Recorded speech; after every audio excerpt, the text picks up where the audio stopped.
In this quick tutorial, you will learn how to properly insert an image into Adobe Photoshop 2026. This method ensures high image quality and works with all common image formats, including JPG, PNG, and TIFF. Open a new document or loaded an excited project where you want to add the image. From the top menu, select File, then click Place Embedded. This option allows you to insert an image as a smart object. Browse to the location of the image on your computer. Select the file and click Paste.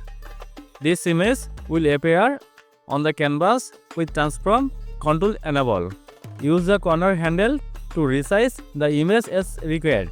Hold the Shift key to maintain the original aspect ratio. Once the image is correctly sized and positioned, press Enter or click on the Confirm checkmark of the option bar. The image is now successfully inserted into the document. That's it.